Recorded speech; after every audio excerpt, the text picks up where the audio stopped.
Boys and girls, ladies and gents, welcome to another episode of Clutch Conversations. It's your boy Mike. We're back at you one more again, live on a Thursday night, man. I hope y'all feeling all right, feeling good, feeling great, man. It's one of my favorite nights of the week. Always looking forward to the show, man. Ready to get into the show. We got the homie Joel from State 48 Xotics kicking it with us tonight, man. Really looking forward to getting to that, having some cool conversations. But first and foremost, man, you know how we do. Shout out to my lovely wife, Takar. Appreciate everything you do. Y'all make sure y'all show us some love in the comments. Drop some comments, show us some love there. And don't just stop there. Do us a solid and show the channel some love as well. Hit that like button. If you haven't already subscribed, definitely hit that subscribe button. Everybody make sure you smash that notification bell so you can get notifications each and every time we drop a video. And make sure to go check us out on the audio podcast platforms. Clutch Conversations is available on all major podcasting platforms. That's Apple Podcasts, Google Podcasts, Spotify, and more. Make sure when you're checking us out on your favorite podcast platform that you follow, rate, review. Really helps us out. We appreciate the feedback. We appreciate the support. We're definitely growing in that space as well. So we definitely appreciate y'all sliding through, giving us support. Speaking of support, if you're involved in this reptile hobby in any shape, form, or fashion, make sure you're supporting US Art and US Art Florida. The links for both organizations are in the description of this video. If you're not a member, go grab your membership. If you're able to donate, please donate what you can, and definitely be sure to spread the word about both these organizations that help protect our rights as reptile keepers. So definitely tell a friend, tell a friend, tell a friend, keep it going, spread the word. We need all the help, all the support we can get. Speaking of support, still on support, shout out to the sponsors. We're going to kick this sponsor segment, and then we're going to come back and holler at the folks in the chat because the chat is going crazy right now.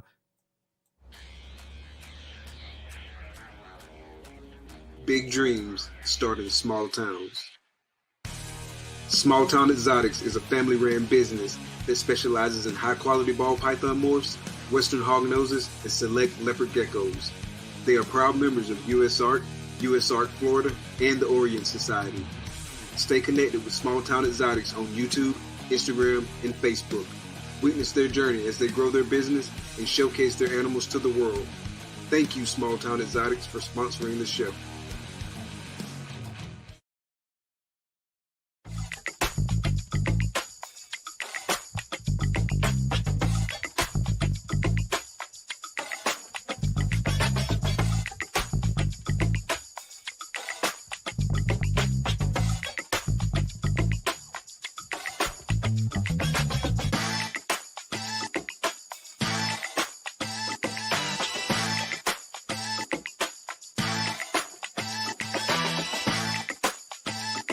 Art comes in many forms. At Armless Angels, it comes to life. Shout out to the sponsors. Shout out to the sponsors. And we got some new sponsor videos to drop tonight. We're going to drop those a little bit later in the episode. But shout out to all the sponsors. On the sponsor lineup, we got Shane, Small Town Xotics. We got Armless Angels. We got Ebony and Ivory Reptiles. We got Ancestral Royal Pythons. And we got Reptile Lifeline. So shout out to all the sponsors. Like I said, we're going to kick some more sponsor videos later on in the show. Want to get to the chat, say what's up to some folks in the chat. We got Lindsay. What's good? First in the building. Appreciate it. Appreciate it. Big Brian, what's good, bro? 352 in the building. Scales, fins, and feathers. What's good? What's good? Thanks for coming out. Appreciate the support. We got the homie Eric. What's good, bro? Thanks for coming out. JQ, what it do? JQ Ball Pythons in the building. We got the homie Rock. What's good, brother? Thanks for coming out, fam. Appreciate the support. Prophecy, what's good? Prophecy Xotics in the building. Appreciate the support. We got the homie Levi. I know you sliding through representing for AZ. AZ stand up in the building. What's good, homie? Thanks for coming out. We got the Sultan of Support himself, the big homie Boza. What's good, bro? Thanks for coming out. Appreciate the support. We got Will's Hella Heat in the building. What's good, bro? Thanks for coming out. Appreciate the support. Yo, Jesus, what's good, brother? Thanks for coming out. Morphic Xotics, what's good, bro? Thanks for coming out. Pressure P, what's good, bro? Thanks for coming out. Hey, great meeting you and the fam this past weekend. Looking forward to seeing you 2 weeks. In 2 weeks, Daytona is going down. Lights, camera, action. It's about to be a movie. Everybody gonna be in there. V-Unit gonna be in there. Wiz Tang Clan gonna be in there. We all gonna be in there. It's gonna be deep. It's about to be a movie. It's going down in Daytona. 2 weeks away. Looking forward to it. Greg, what's good? Thanks for coming out. Appreciate the support. The homie Johnny, what's good, bro? Thanks for coming out. Appreciate the support, fam. Morph Valley, what it do? Appreciate it, homie. Man, Freddie. See who else we got. Nameless Collector, thanks for coming out. Appreciate the support. See who else we got. Who else we got? We got the big homie Emilio. What's good, bro? Thanks for coming out. And we're going to stop it right there. We're going to kick this intro, and then we're going to get right back to the show.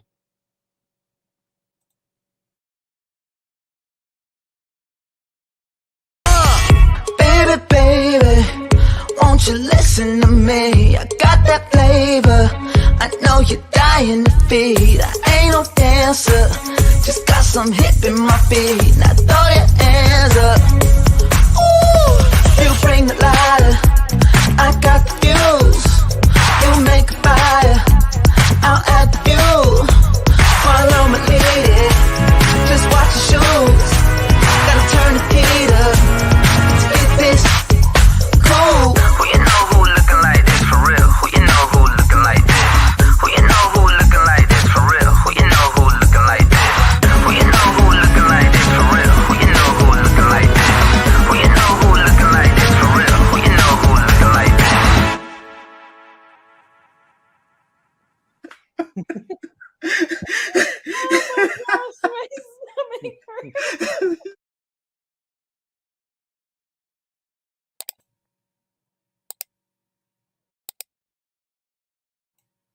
Episode 76, State 48, Xotics.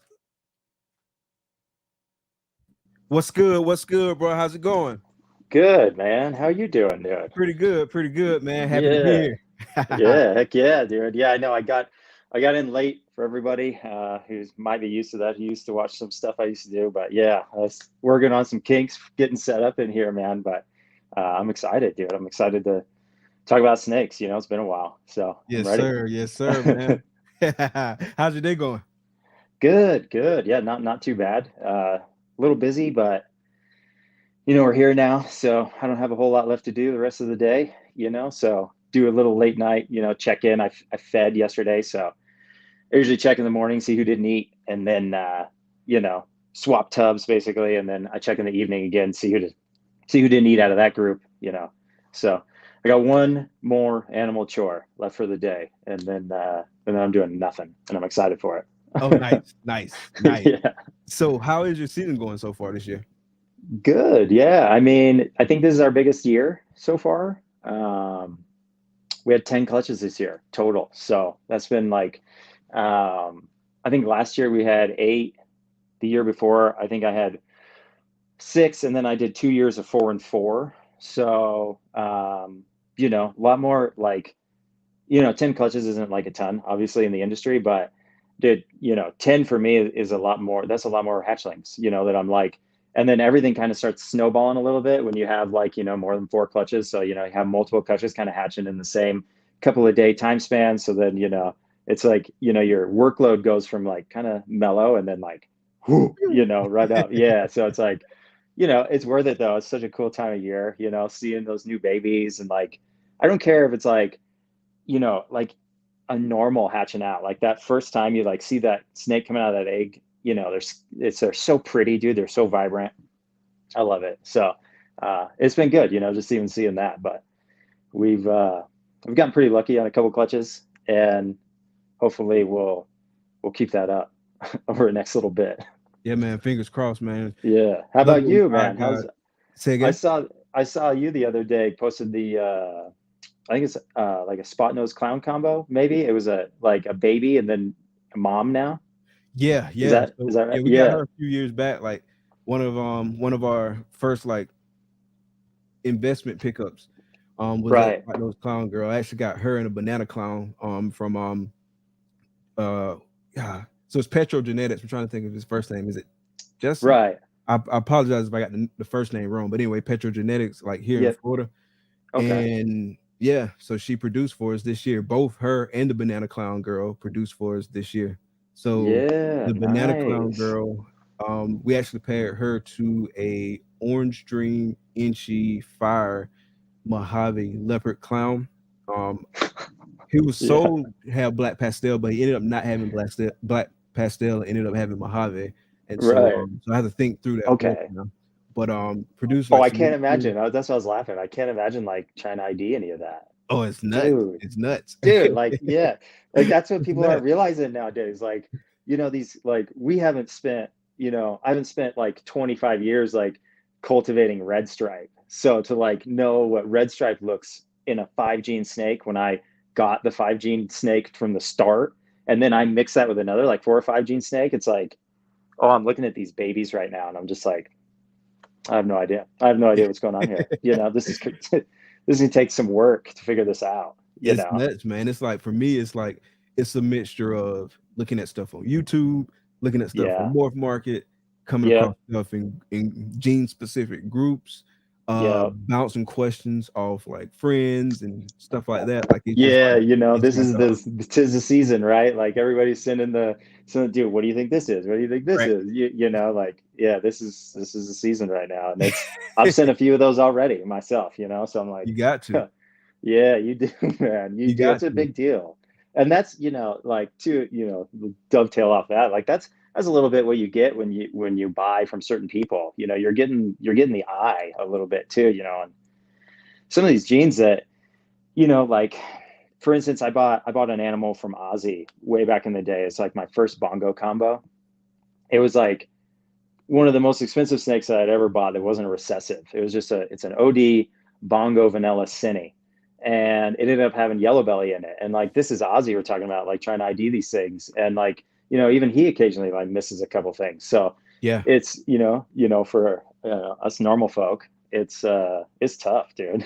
Yeah, and Ozzy, he'll tell you, like he discloses it on like all the stuff too. Right. He's like, hey, it's hard to ID this stuff. It's a lot of Yeah. this stuff is theoretical IDs because like we're hatching like cutting edge stuff, and so no one's ever seen Yeah. this, and so we're having to make our best call. You know what I mean? And he'll Right. say like Right. he's mentioned that he doesn't spend a ton of time trying to like just make sure he catches every single gene. Like he puts forth his best effort, and if you get something extra, you get something extra. Right. Yeah. Yeah. Right. And, in my case, I got a little extra, so I'm pumped on it, obviously. But yeah, it's crazy, dude. Mine too. It I made ended me. up getting the extra gene as well. Did you? Yeah. Yeah. Yeah. Yeah, I I netted feel like the that extra should be gene. like his motto,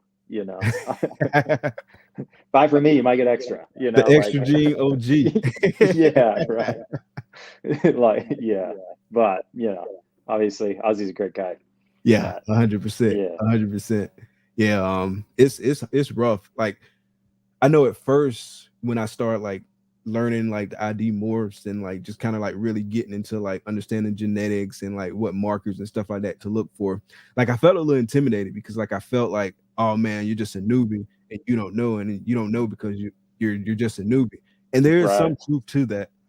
So For I sure. believe Right. you learn and you get experience, but even Yeah. people who've got like years and years in the game, like they're still learning, right? And so Yeah.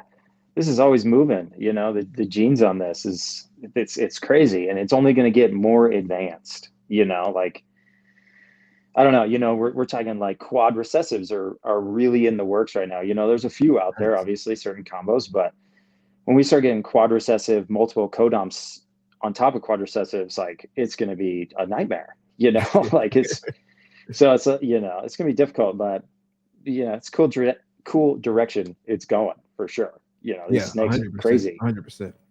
I feel like genetic testing will help with some of that. for sure. Yeah. And when eventually it'll be even more streamlined, I guess is my point. Like at some point it'll be even easier, down the road. Cause that's just, that's what humans do. I guess we just make everything easier as we go. So, Yeah. it's already, I feel like, a pretty simple process, but I feel like at some point it would even be nice not to have to wait on sheds, even, you know, something Yeah. like that, where they could, I have no idea, I know nothing, I'm ignorant, but you know, at some point it'll be even easier than it is, and it's already crazy easy. So I think you're right. I think it's going to become more and more prevalent in everything. Maybe we can feed like some kind of like AI program, like tons and tons of morph data and pictures and Yeah. stuff like that, and train it up on that so it can help us ideas. Like, oh yeah, Oh, we're when I going to looked need at the it. last 50,000 versions of this, this is what I Right. noticed. So it's probably this, and I'm about 99% Yeah. accurate at this. Like, That, yeah, yeah, that's good. That's probably better than like doing genetic testing, you know, because this AI can just do it, right? They can just, you know, crunch it, you know, and see what it is. That's kind of a cool idea. Yeah. Yeah. That would be cool. yeah, That'd that be would be cool. pretty cool. Yeah, Yeah. for I'd like sure. to see that. Oh yeah, I would definitely try to get that. Yeah. So kind of going back a little bit, like I know you've been how many years have you been breeding ball pythons? Um, I think we started as like State 48 in, I think I got my first like few animals in like 2016-ish, somewhere in there, Okay. 2015. Okay. I had my first clutch of ball pythons in 2007. I had like Oh, nice. I had a spider, head albino, and a pastel. You know, I was trying to get bumblebees and I was trying to make spider albinos. And you know, I had 2 clutches back then. So it's not like, you know, I was like pushing numbers, but I already had like, I guess, a foundation when I came back in later, more serious, I guess, Hmm. which I think helped out quite a bit, you know, had a better idea of I had already been to reptile shows. I had already I like knew that this community existed, basically, you know. So I was like, when I came back in, I felt like I had a little more confidence in spending a little more money in the beginning than I feel like a lot of people are kind of just starting out. Hmm. And I think that ended up helping me out quite a bit, you know. Gotcha. So been So when you excited for came that. back in, did you come back in like from not keeping or anything like that, or did you kind of always keep a little bit in between there? It just wasn't at this level. Yeah. I sold all my ball pythons at the time because I was like traveling all over the place. It was like hard to it was hard to like take care of like a decent. I had, I think, 7 ball pythons, but it was just like kind of getting a pain to like constantly, you know, take care of them basically. So I was like, yep, I'm gonna do this. I was racing dirt bikes at the time, so I was like, Oh, nice. I was all over the place. Yeah, we were always traveling. You know, we had to go to races, blah blah. And so got rid of them, and I bought a boa. I bought a Moonglow boa. It was like sold all my ball pythons and put it all into a boa because I always wanted, like, I really like snakes, and like, you know, I wanted one. And taking care of one's pretty easy. You know, I can be gone for like 4 or 5 days easily. You know, with a snake. And Sure. I've had her now. She's like 12, and she is the meanest snake ever. Like she is a nightmare, right? So, you know, it's cool, I guess. But you know, it's I've always had, I guess, a snake, is to answer your question long-windedly. But Oh no, that was a great answer. That was yeah, a great answer. And so, yeah. like, what kind of led to you getting back into it, like as a business? And was State 48 kind of the first name you landed on? Obviously that has to do with like Arizona and Yeah, in the yeah, 48 state. Is that the yeah. first name you landed on, or did you kind of go through a number of iterations? It was the first name, yeah, that I started with. Obviously, there was a lot of names I thought about before. You know, I was gonna do just my name. You know, I think that's always nice, just like your last name, Reptiles, or last name, you know, whatever it is. Obviously, it did pretty well for JKR, so you know it can be successful. You know, so and then I kind of wanted something that wasn't going to be like necessarily directly connected to my name, so it could be more anonymous, I guess, if it ever had to be, or like more of a business, I guess.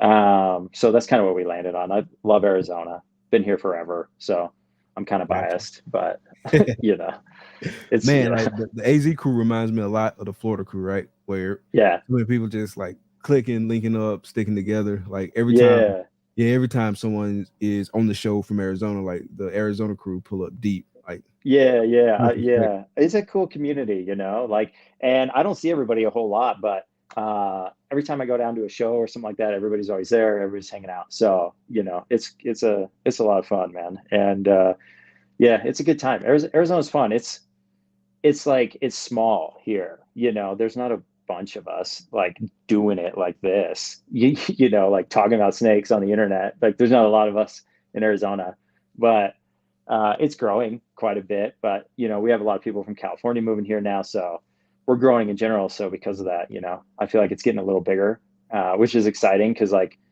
I feel like the show's kind of been like in the same venue. It's kind of small. I feel like it has like easy room to expand now, I bet. So that would Is be it that? cool, like seeing the growth. Is it that one? Because Levi sent me a link for one of the shows. It's in November. Yeah, And then it's in April as well. What's the name of the show? yeah. I don't even know. Arizona Reptile Show, Arizona Reptile Expo, maybe. I think Something it's like that. Arizona Yeah, Reptile. that sounds Yeah, familiar. yeah. It's usually yeah. It's a good show. You know, it's like we don't have a bunch of shows here. Like I hear people talking on on here about like how many shows are in their area, and I just Oh, think yeah, that's it's a ton. crazy. It's a Yeah, ton. that's crazy to me. That's crazy to me. There's like there's one here, you know, and it's an event because there's only one, you know, which is nice, Yeah, that's a good thing. but That's a good thing. it is a good thing. But I feel like, you know, if there was maybe four, like one a quarter would be nice Yeah, here. somewhere in the middle, like meeting somewhere in the Yeah, middle, like a happy would medium be or cool. whatever. Yeah, right, right. Because it's You like a know, show every 30 minutes here. Like I jokingly say yeah, that, but right, it's all the time. And like sometimes there's multiple shows on the weekend. It's not that far away from each other. But yeah, it's some right. nice ones too. Like just went to the Orlando show last Okay. weekend. That was a pretty nice one. The Tampa show is another good one. Obviously Daytona in like 2 weeks, man. I can't wait to pull up in Daytona. Like it's Yeah, like the mecca of Florida yeah. shows. Like so much Oh, I history, bet. so Yeah. many people there. Like Oh, it's damn. dope. Yeah, I've never been. That's like the show I haven't been to that I want to be at. You know, You that's gotta the only come, show bro. I haven't made to, man. I feel You like gotta come. yeah, I really want to go. I really want to go. That would be cool. I don't know if It's I can gonna pull be it an this event year, this year but too, for real, for real. Like it's so many people coming. It's gonna kind of like be reminiscent of Tinley, because like at least exactly. for the Right. last few years that I've gone, like I've gone every year that we've been like doing this, and we only been doing it since 2020. So this is what my fourth year doing it. Yeah, But yeah. it's a lot of people from all over, but it's also a lot of Florida people. But like now, more and more people coming from all over. Obviously, there was like challenges in 2020 for obvious reasons, as far as like people coming from like all across the country. 2021 Right. a little bit more people and a little bit more people from across the country. 2022 is even more, and like I feel like this year is gonna be even more. So for me, it's gonna be like the best Daytona yet. So Yeah, I that's hope it just badass. continues that trend. Like it's just like gets better and Yeah, better and better. But I that's always cool. enjoy myself at Daytona. Yeah, it's the show, man. I think it's literally the only show I haven't gone to. I know the one in like New York would be fun, just to like, you know, go. Like I've never really been that north, that east. It would be just kind of cool to go up there. But yeah, I've never done Daytona, and it's legendary. You know, that's a legendary show. It's on the beach. Oh That's yeah. crazy. That's Oh crazy. yeah. You know, why wouldn't it be the best show? You know, that's Right crazy. near the Yeah. beach. Yeah, that's nuts. And Yeah. it's in Florida, you know. That's great. So I don't know. It's one of those shows, man, that I'll be going to. I feel like I don't think I can make this year, but it's my big plan is to kind of do some more shows following this like 2024. Start doing them, check some out more. You know, I used to go to a lot more, loved it, obviously, and then you know, COVID kind of put that delay on. Then you know, getting back in the run of it. But Arlington's good. You know, I have a good time in Arlington. Tinley's always fun. I still Um, haven't been to Arlington. I want to go.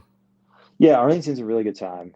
I want to go to Yeah, it's a really good Arlington. I time. want to go It's to huge. some of the California shows. Like, Yeah, Pomona's fun. Pomona's this weekend, I think, or next weekend.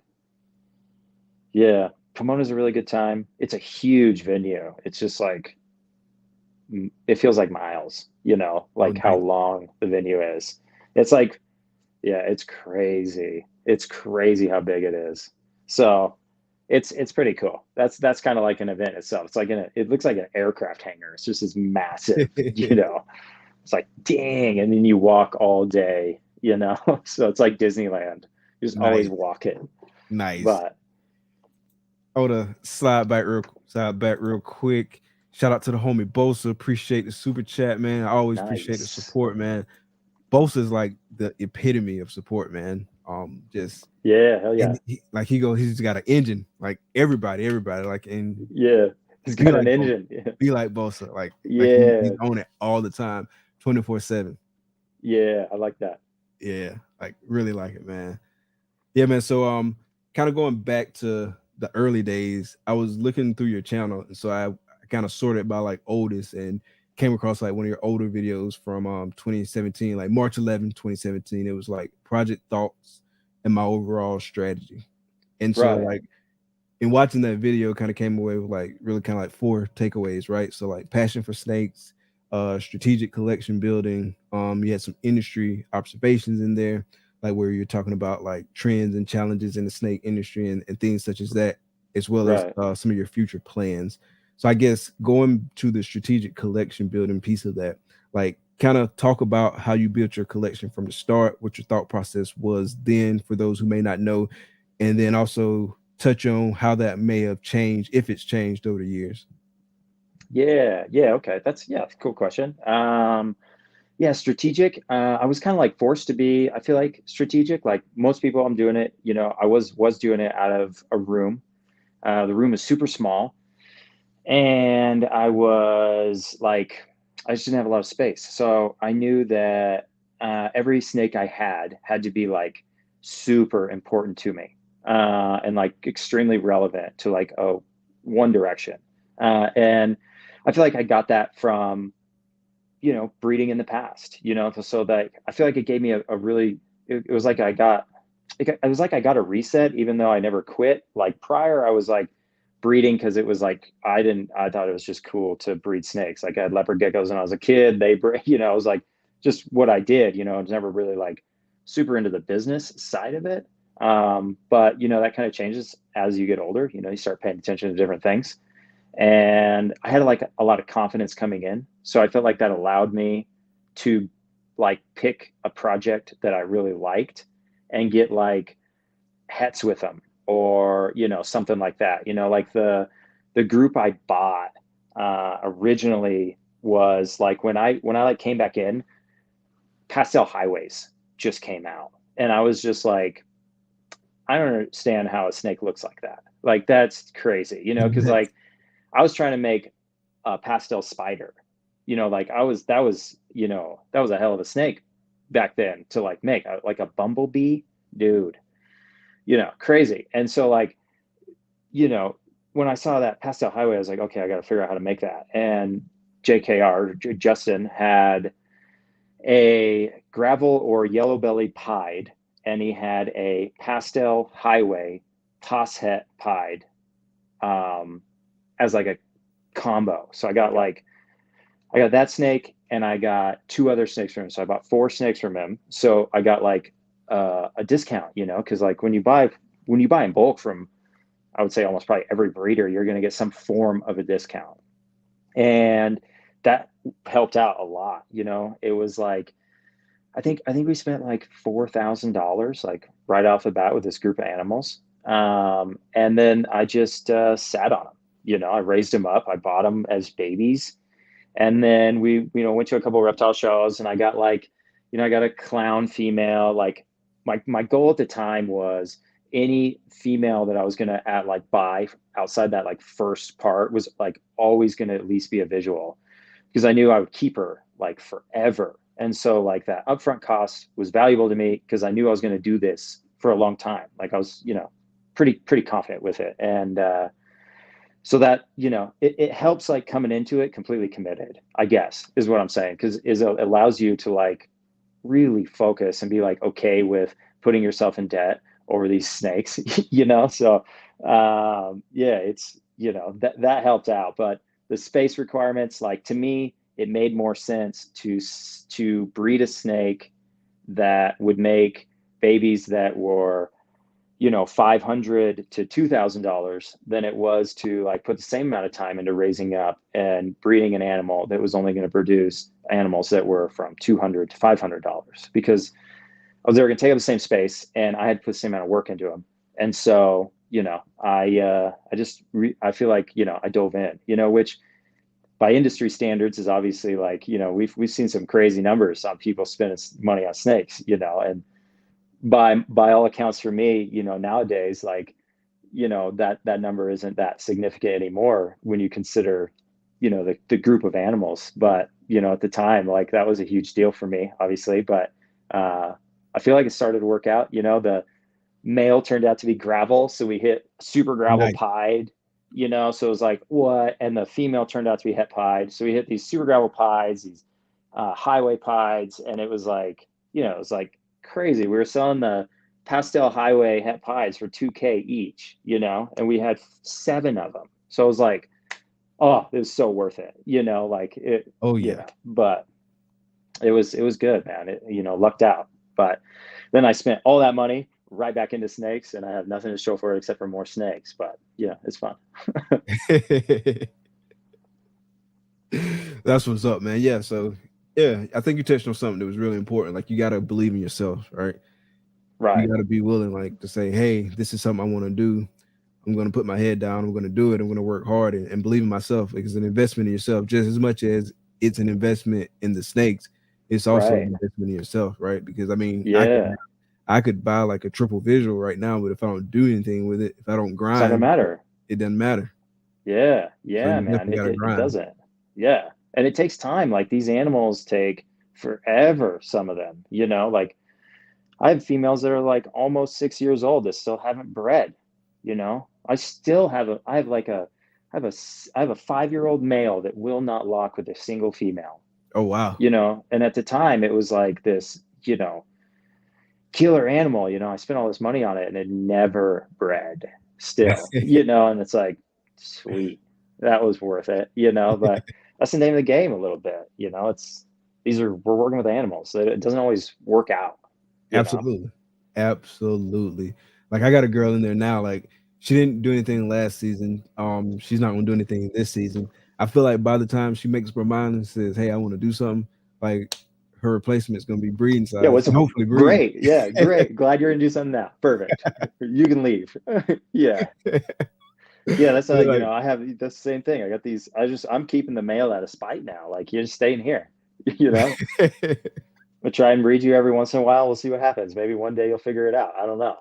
But he's like my only that girl because she's in a project that, like, I mean, clown's one of my favorite projects, and she's like a het clown female, and she's got she's really pretty simple, but GSI lesser het clown female. And so she hadn't done anything. And I got like visual GHI females growing up, and like I should probably have some more in that project as well shortly. Hopefully, if the odds gods love me, like they say. Yeah, hell yeah, man. I would still keep her around just because, like I say, it's a project I love. I love GHI, and so hopefully one day she goes for me, and I can just put like a crazy male to her and still get some really nice stuff. Dude, yeah, GHI combo clowns are like, it's probably my favorite. It's probably my favorite clown combo. Like, look at how versatile GHI clowns are. They go with everything. It's like, yeah, I'm a big fan of GHI though in general. That's such a cool gene. Does so much stuff. I really love it. GHI Mojave. Name for it too. Gotta have it. GHI. Yeah. Perfect. Dude, yeah.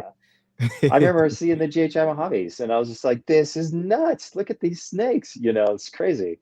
And it's insane that it would do that. And it's like not even like it doesn't make sense. Animal. Like, it's just crazy. Yeah, it makes no sense. So it's cool. Super cool. Love that gene. 100%. And the GHI Pompeii, me personally, I like that better than the regular Pompeii. For sure. Absolutely. Yeah. It head like adds ridiculous. Adds so much. man. Yeah. Oof, GHI. I mean, GHI puzzle, biasly. Dude, GHI puzzle is crazy. It's so cool. Love it. Big fan.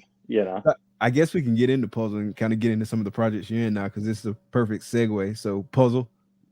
Yeah, puzzle. Puzzle's cool. That's cool. What all directions are you trying to take puzzle?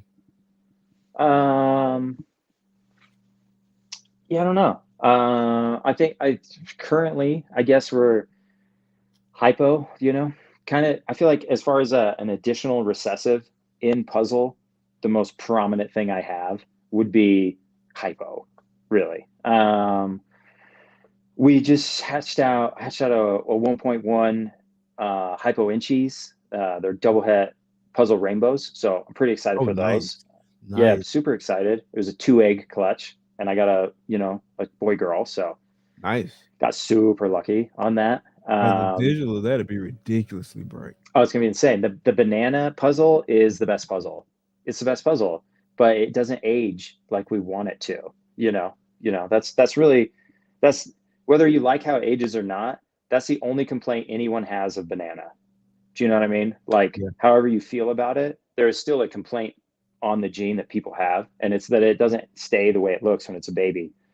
Though we have I'm a killer adult banana combo. Love them. I think they're so pretty. But Rainbow's given us an opportunity to hold more of that color longer, basically. So that's what I'm excited for about it. A lot of the combos that look good with banana, it's just kind of where I'm trying to take, Rainbow, basically. I think it's a cool gene, but that's like my only other recessive I kind of have going for puzzle right now. I think I want to give Puzzle Clowns a try. I feel like everybody saw the Puzzle Clown and, dismissed it, I guess. But that's kind of like those are the best projects to work. What I would consider a fairly relevant recessive in puzzle, and then an extremely relevant recessive in clown. You find something that blows somebody's mind in Puzzle Clown, you're going to have a golden ticket, because everybody already has clown, so that's the way to do it, and a lot of people don't understand that there's people out there that I feel like move the market because they produce incredibly beautiful animals, but you don't see every single animal leading up to that one. They might not be necessarily showing you the losers, and that's I feel like a shift in our current market, or like social status, I guess, within the industry is, everybody wants to show everybody the new thing, so regardless of what it looks like, or regardless of what it could look like, they show it, and then that might dissuade people in the entire project because of one animal, so that's kind of, I guess, my 2 cents on the Puzzle Clown. I think it can be a cool project because clown is insane and puzzle does some pretty crazy stuff. So I think with the right codoms in there, that can be a cool project.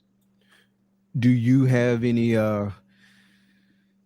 codoms in mind that you want to share, that you think will kind of make you do a little bit of something different?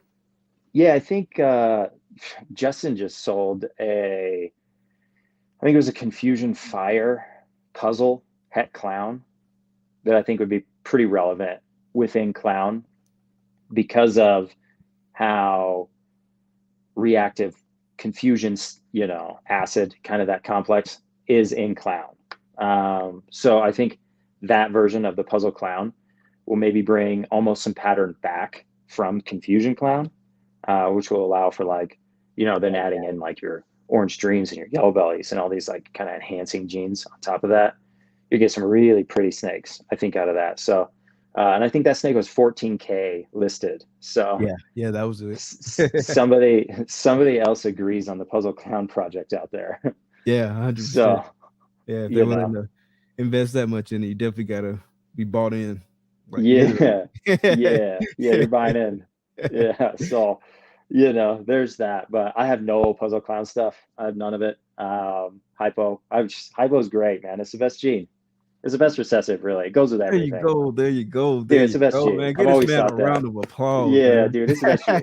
It's 100%. It's my favorite gene. It looks so pretty. I remember you have Robert on here, and he was talking about a snake and shed. If I wanted a snake and shed all the time, I'd turn off the humidity or whatever he said. I was like, dude.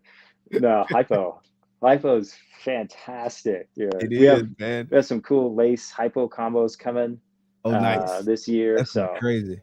Yeah, we paired a pastel GHI lesser hypo to a hypo white lace. Whole thing will be lace. Hopefully get some really cool GHI lace hypos out of that. Yeah, excited. We hatched out some Mojave lace het puzzle, het hypos. So, down the road, hopefully hit some hypo lace puzzle combos. Lace is exciting. Hypo's exciting. Really, both of those together, I think, are great. Hypo's great, man. Oh Hypo's yeah, great. man. You can't go It wrong with doesn't, what hypo, does it man. not go with? Like, what does it not work with? You know, it probably works well in albino, you know, jeez. Like, it works great and everything. Yeah, But I'm running a lot yeah, of hypo through my collection. A lot. yeah, hell I yeah. love hypo, man. I love it, man. Yeah, Like you say, it goes so well with like so many different things. yeah, it So many does, different dude. things. Everything. There isn't a recessive. There isn't a recessive it doesn't really work with. I know albino, you know, it doesn't really do anything, but you know, like anything else, it works well with Desert Ghost, you know, and Desert Ghost like is its own thing. It's its own universe, you know, and it works well with it. Yeah. So that's cool. Yeah, But 100%, man. Like the hypo DG combos that I've seen in person have just been like nuts. Like that yeah, it's hard to explain just how like it's kind of like a creamy, vibrant, like it's hard for me to like it is, man. articulate like what it looks like. Like you just have to see it. You just have to see it. Like it's just nuts. Yeah, it gives it My such a favorite, unique color, you yeah, know. my favorite DG hypo clown, not DG hypo clown, but DG hypo combo that I saw was it was pretty simple, really. Chocolate inchy DG hypo, nuts, Yeah, nuts. yeah, One of my vibrant, dude. Yeah, definitely vibrant. top 10, maybe even top 5 snakes I've seen in person. Easy, yeah, dude. And like mixing like black pastel, chocolate, all that stuff into hypo is the coolest reaction. Like that's like the prettiest color. You know, when you start getting into those like super darks and those oranges and stuff like that, like coming through with hypo, like melding over it. Oh, dude, so cool. Yeah, such a cool gene. Yeah, love it. Love the frosted hypo look. Yeah. Oh, yeah. Yeah. Exactly. Like that's, you know, perfect. The frosted look, dude. That's all it is. Yeah, it's fantastic. And then a hypo in shed is like incredible. It's like the super hypo, you know. So you get both. Yeah. Yeah, and I know a lot of people working hypo a lot now. Like Yeah. Yeah. Yeah. For sure. it's really And the become very expensive. value on it is fantastic. We can get a cheap hypo, and you can get started with something really cool with cheap hypo female. You Yeah, know, 100%. you could probably get an adult for cheap, and then you could put 100%. almost anything to it. And nowadays, genetic testing, I mean, a het might as well be a visual. You know, you're you know what you get, and what you don't get can be just, you know, sold off as whoever, whatever, you know, blah blah. But you're guaranteeing your heads. You know, so it's the cheapest way to do it now. For just pretend it's a visual, breed it. You know, test for it. Like I know it's a lot of hypo out there, so it's a lot of supply, but I still feel like, and maybe this is maybe emotional because of how attached to the gene I am, but I still feel like it's somewhat undervalued. For sure, I do too. And it's like I'm gonna take Yeah. advantage. Yeah, I don't. Yeah, I don't. I don't I think. see opportunity. Yeah, and that's the thing. Like, you know, you look at a DG clown, hypo DG clown. Like, you know, we're talking what, like $15,000-$20,000 for that animal. It's just a 3 recessive snake, and one of them's hypo, and you can get hypo for $40 probably somewhere. You know, like, so it's like that's crazy to me. You know, like, so hypo is definitely underrated, and it's versatile. You can put it to any recessive you get, and everybody will like it more. You know, so why not base 100%. your collection around something like that, and then 100%. work in what's hot as a recessive in and out. You know, you're rotating a male, and you have a group of high end het hypo, visual hypos kind of sprinkled all through there. You know, you can do a lot with that group of animals for 30 years probably. You know. Yeah, 100%. So are there any other genes out there you feel like people sleep on it? It could be recessive, codom, whatever. Yeah, I don't know. I feel like, I don't know. I'm a big fan of Bongo. I feel like Bongo's not talked about enough. It's like, it's kind of a weird name, I guess, kind of a funny name, but that's a cool gene. We have to have some cool Bongo combos this year, or like het combos basically.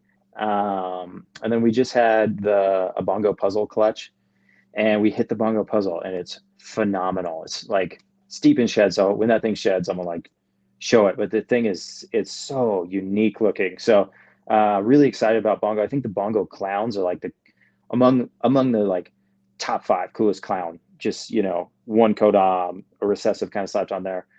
Such a cool, and you get like a big variance with the gene. You know, you can work like a busier Bongo, you can work a more blushed Bongo. So yeah, Bongo. I'm excited about Bongo. Okay. I feel like it even works in pied, like the bongo pied stuff. I think the super bongo pieds are going to be really cool when those are finally out. And it does have a super, which is cool. You know, you can almost treat snakes like that like a recessive, Exactly. especially one that isn't white or black. You know, you have more room, I guess, to work with. So a gene like that, it's good. It's a cool gene. You know, does a lot, does things that I don't expect, I guess. You know, interactions are weird when you see like, for some reason, like bongo and cinnamon kind of make like a striped animal, which is odd. It almost kind of like looks like a different version of a highway, which obviously I like a big fan of. So yeah, I think that's a cool gene. But I think there's like certain projects that are like slept on. Like I think tri-stripe will be big at some point, you Okay. know. I think that's going to be a really big one that people, I feel like not a lot of people are working. I know there are some fairly big names that are working it pretty heavily. So that's what we're going to see. We're going to see like, I feel like a tri-stripe resurgence, you know, coming, Gotcha. I think. Dude, the banana tri-stripe is so cool looking. I haven't seen that one. Oh, it's incredible. Will from RCR. Okay. We were at, I think, Pomona or something. And I think Sterling Nelson had it. I could be making all this up right now. Either way, Will has a banana tri-stripe. It's badass, you know? Yeah, I picked it up from him, I'm pretty sure, but like steal of a deal, like crazy price. And then, you know, I know here in the next few years, you know, we're going to see something like silly come out of RCR up there. And, you know, so I think tri-stripe's a good one. Not enough. I mean, I don't even have it, to be honest. But I do see value in it. So that's, you know, I don't know. That's a good one. Yeah, Tri-Strike was one of those ones that first caught my eye. Like Yeah, early on in it. I don't have any either. And right now I'm at the point where I'm trying to limit like the amount of recessives that I get. If I do pick exactly. up anything like recessive wise, that's a new gene to the collection, it'll be puzzle. Yep. Hell yeah. Of course. Obviously. I don't know why it wouldn't be. It'd be silly not to be honest. We're gonna take a real quick pause for the cause and run this sponsored video real Yes, quick. sir.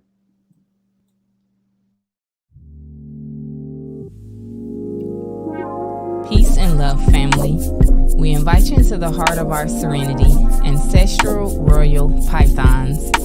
At Ancestral Royal Pythons, we're not just breeders, we're nurturers of love and growth.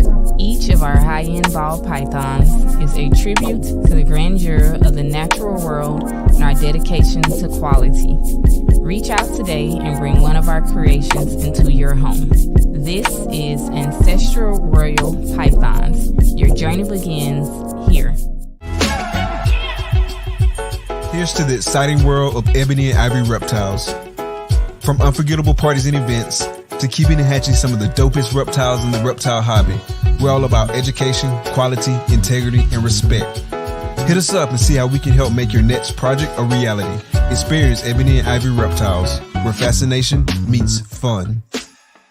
Ebony and Ivory Reptiles. Shout out to the sponsors, man. Yeah, I want hell to yeah. revisit something you mentioned earlier as far as like the supers and working them like recessives. Yeah, I Yeah. think I don't think that's talked about enough, or at least I don't hear it enough. But I feel like that's a viable strategy, right? For Like, sure. For example, next year I should have a shot, assuming like the animals cooperate, at like either a super chocolate hypo clown or a hypo dark knight. Right. Yeah. And so, like, Yeah, and almost which that one's animal, better, you know? yeah, I'm a treat just like a triple. If Right. I hit. Right. It should be. And it should be, you know, because like, dude, there are a lot of genes that are way cooler as supers, you know, and they don't get used like that because it's hard, you know, all this time it takes to do all this stuff, right? You know, we're talking about quad recessives and then adding like codoms as supers. So it's like, you know, there's decades of work to do. So we need to get to breeding, everybody. Everybody needs to step it up, do a little better. Okay. We gotta breed more snakes. All right. These are rookie 100%. numbers. The number on Morph Market is a rookie number. It needs to be higher. Okay. Yeah, it is though. You know, white lace is 10 times better than lace, you know, And that's how I want to work it. It's so cool. It's a way better snake. You know, it's vibrant, it's so bright, holds a crazy color. Yeah, so I don't know that kind of stuff, but it does take time, you know, to Yeah, add it 100%. to the group. But 100%. the other thing, man, like I feel like a lot of supers too get like kind of hated on sometimes. Like I just said a second ago, you're not getting a white snake and you're not getting a black snake, but there is extreme value in both of those snakes because you're never going to get a normal. So for like breeding stock, like, you know, your group of animals, trust me, it is easier to sell a non-normal than it is to not. You know, like Right. it is easier to sell a Mojave than a normal, and you're guaranteeing that entire clutch is Mojaves. You know, that's fantastic. So for like projects like that, like, you know, getting a super like that with, you know, like ivories, you know, we hatched out some weird ivory combos this year. So they're all het pieds, pumped on it, you know, never going to get a normal out of it. That's perfect. You know, that's a perfect 100%. holdback. So there's that too. And you get visual confirmations. You don't need a test. You know, the whole clutch is going to be yellow belly, and yellow belly can be hard to identify sometimes. So like, you know, you're also easing your life a little bit too. Yeah. So it's nice. It's nice. 100%. And even sometimes with just like the visual iris, like when there's other stuff in there, like leopard mates. Yeah, Those are leopard ivory crazy. combos. Yeah. So cool. So cool. Yeah. Super, super pretty.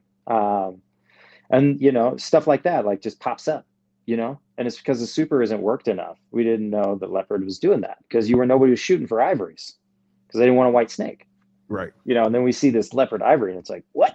That Nuts. thing's crazy. Yeah, we could have been making those, you know. Like that's cool. So I like seeing that kind of stuff. That's neat. 100%. Yeah. Just a fan of ball pythons, basically. I think it's cool. Such a cool snake. Yeah. The purples were so crazy in it. Like So crazy. crazy. So Yeah, crazy. and all the paint jobs is like crazy. Like that was one of the things that got me hooked in the beginning, was just like seeing like all the diversity in terms Yeah. of like paint jobs and all the morphs and whatnot that was out there. And even now when I talk to people who like they're not into snakes, but they hear for whatever reason it comes up that we're into snakes and we're talking about it, and I start like showing them pictures and stuff. Yeah. Like, yeah, this is a ball python. Then I show them another one, and like it'd be a totally different morph, look like a totally different animal in their mind. Like, well, what kind Yeah. of snake is this? This is a ball python too. This is a Yeah. ball python too. So on, so Yeah. on, so on, so on, and then their mind just be blown. Yeah, they can look like this. You know, they can look Yeah. like this. It's crazy. Crazy. And pieds are one of like the first snakes I love to show people. Oh, they're the Like, best. people who are Pies not- are the best. Yeah. They're the best recessive. Yeah. Like, it just Outside like hypo. blows their mind. Yeah. Pies are great, dude. Yeah. That's like primarily what we have here is pies. You know, I talk about puzzle a lot, but we have so many pies. I love them. They're so cool. That's a slept on gene too. And I hate to even say that, but like people like write it off like it can't be like predictable, I feel like too, even. And then they write it off with like, you know, there's not enough pattern or there's not enough, you know. So there's you just got to find the gene. There's going to be a gene that does it, and it's going to be crazy. And then everybody's going to like really like pieds again, you know, because like I feel like everybody right now are like, yeah, you know, you can bring, you know, pattern back with the inchy for sure, you know, and there's like these like genes, but all that's showing us is like we can kind of predict some things out of pied now, which is cool. You know, that's super cool. So excited. 100%. Yeah, I'm know, still working but- my pied projects. I know a lot of people like shine away from them, but me personally, I'm gonna continue to work mine. Yep. It's not like the hugest project I'm working, but I'm Right. definitely continue working the projects that I'm in. In fact, I'm waiting on a prelay shed from a girl. Like, I'm gonna check her as soon as we get done with this. I'm waiting on Yeah. a prelay shed from a clown pie girl right now. I put her Hell yeah. inchy Hell yeah, man. leopard Clown yellow pie. belly DG head No. clown male. And so I'm waiting on that prelay shed. So hopefully get Dude. some eggs sometime soon. God smile on us. I'm really Yeah, looking forward to that. I'm jealous of that a little bit. That's a good one. That's a good one. Clown Pied's the coolest project, I think. You know, that's It's dope, such a man. it's such a cool project. It's two of the best genes into one snake, and they work pretty well together. And yeah, dude, Clown Pied, that's like been my goal like the entire time. Was these after I got like that first group, it was like, oh, I got to make Clown Pieds. Those are the coolest snakes ever. And as far as an efficiency standpoint, a Clown Pied, I can do anything I want with it. Everybody likes clowns. Everybody likes pieds. I can breed for each one. And worst case, the other one will just be a het. It'll be a pied het clown or a clown het pied. So if I could have a rack full of clown pied females, that's like the goal, right? 25 clown pied females. That's what I need. Yeah, it's definitely a dope project. So like I said, I'm continuing to work it. Like, I love it. Hopefully one day I can hit that triple. Fingers that's oh dude, it's coming. It's coming. All it takes is time, right? That's all it takes. Hopefully the odds guys smile on us this clutch and give us like some good sex odds and dude, you'll be so good. It's gonna blow your mind. It'll be so good. I'll bless you with all the odds right now. Dude. I appreciate it. You're gonna get a perfect sex ratio. It's gonna be great. You're gonna hit first year you pair without a doubt. Remember this moment, all right? All right. Yeah, we'll play it back. yeah, it's gonna be great, dude. I can't wait for it. That's one of those kind of clutches where, I mean, odds, genetics and sex odds, right? I wouldn't mind holding back the whole thing. Yeah, dude. I went for like a kind of like a long. I paired I have a super inchy hypo rainbow. It's like the start of my whole rainbow project.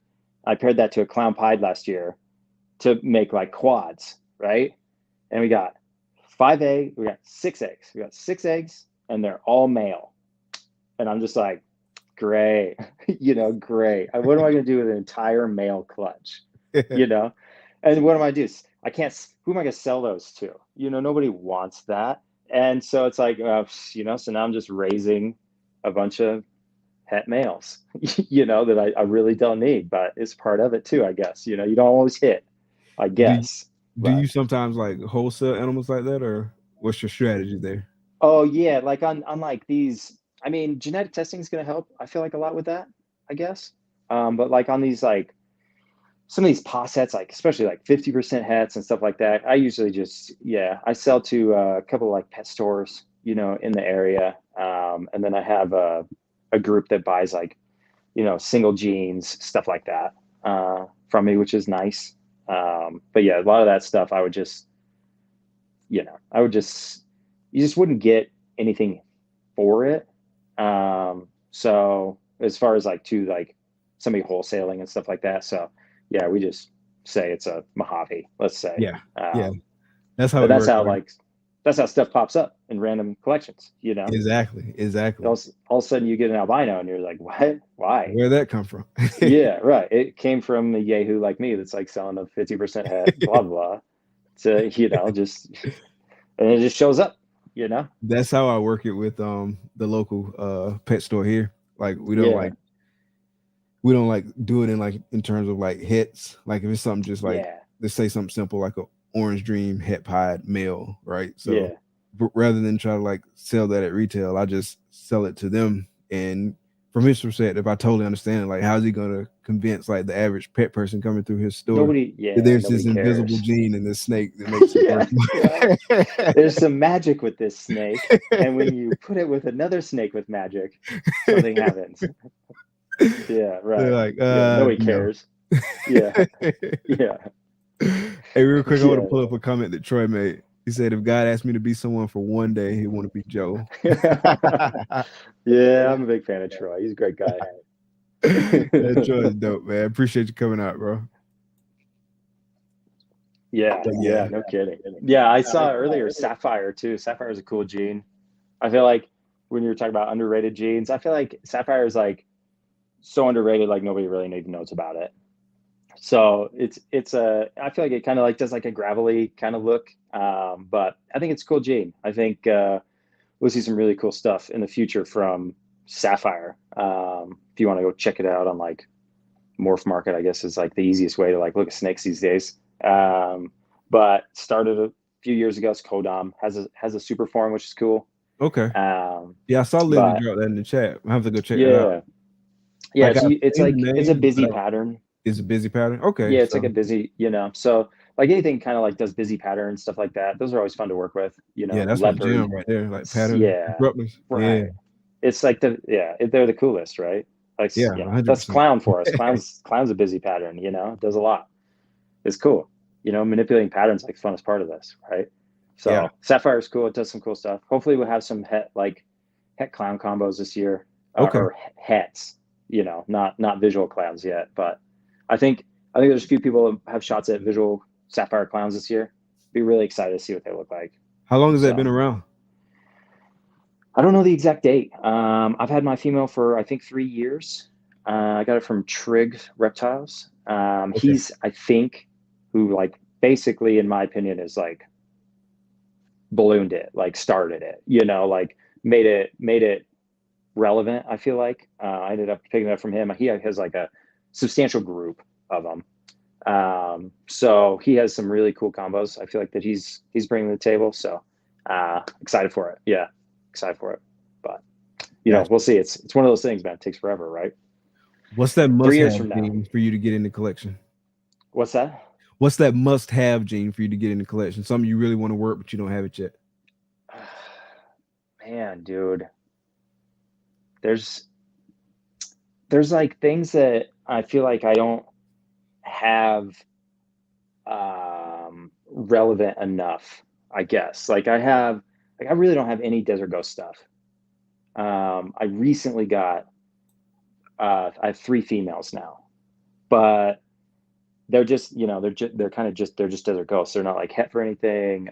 You know, a couple of them are possets, but it's weird to say like I really got to get something in the collection when I already kind of have it, but I feel like I just don't have a snake that is relevant enough for what I really want to do yet in that arena. Because I really like the DG puzzles. So I think DG puzzle is like a really cool route. It's probably one of my favorite routes of DG, I think, right now, because I think it holds the darks really well in puzzle, like the black, you know, puzzle patterning and stuff like that.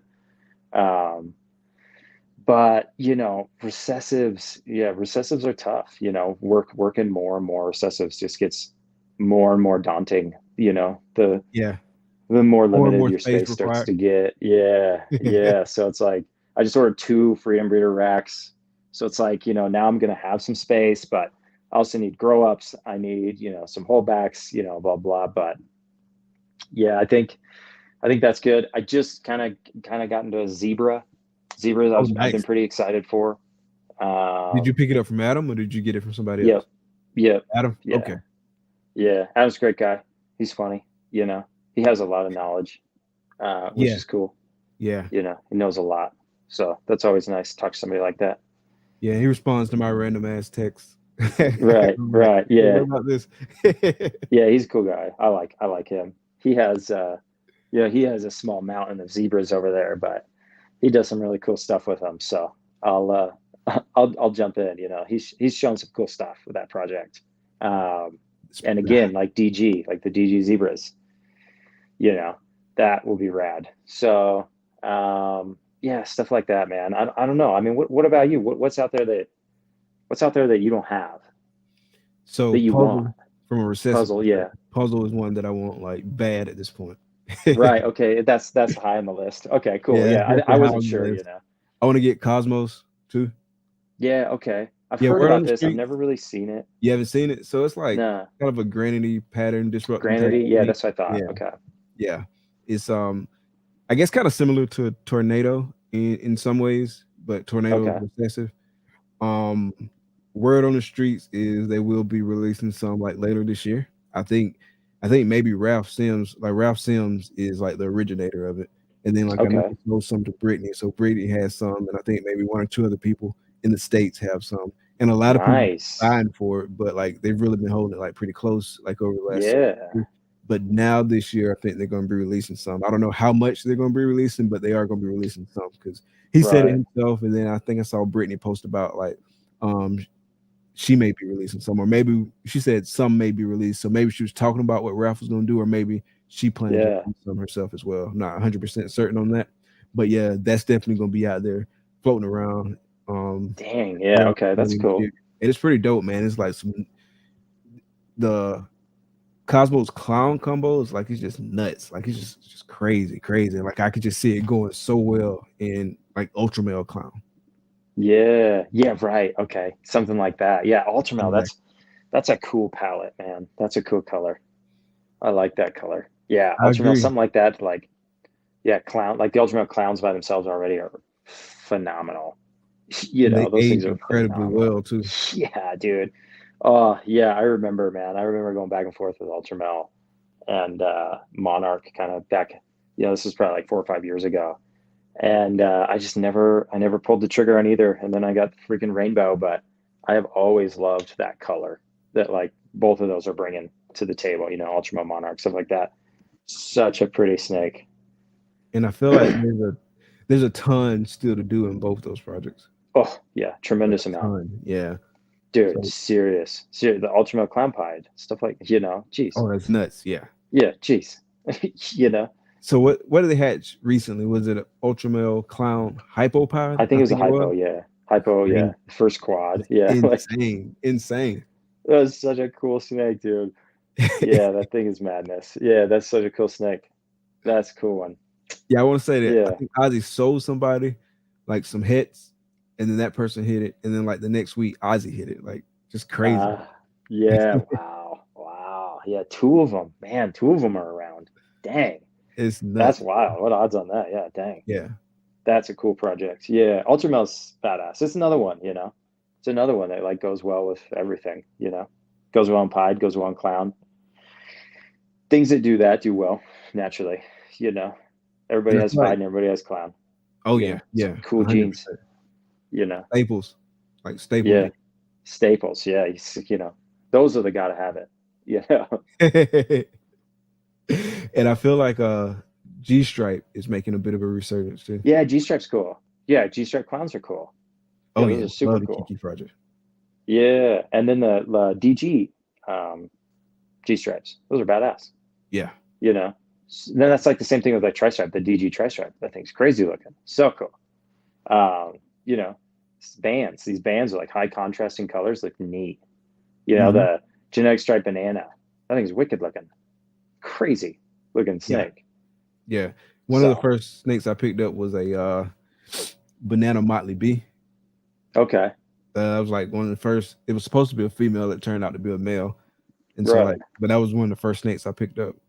Yeah, nice, dude. Like, Yeah, it was crazy looking. pretty looking snake. Yeah, that's so Yeah, I sick. ended The up, colors I on ended up banana. selling him because I didn't need him. Right. But Yeah, still dope looking badass. snake. Yeah, Yeah. dude. That's it's cool colors. Cool colors there. Yeah, I had in my offers. head, I'm gonna hit some banana kikis one day. Yeah. Oh, dude. Right. That's what I mean. Like that snake's gonna be nuts. That's a nutty snake. So it's like, yeah, that's a cool color. Banana, man. Everybody loves banana too. Everybody loves banana. It's such a Real pretty eye-catching. snake. Mhm. Oh, for sure. And it's it's codom. It's crazy. The supers are cool. The supers are super cool. Supers are super cool for sure. All right, so I want to touch on like some customer service stuff, right? And so you've been selling snakes, I guess, pretty much this whole time you've been breeding, I would imagine, or at least close to it. Yeah. So let's talk about like your customers service approach. So if your customers were to describe their relationship with you, what do you think they would say?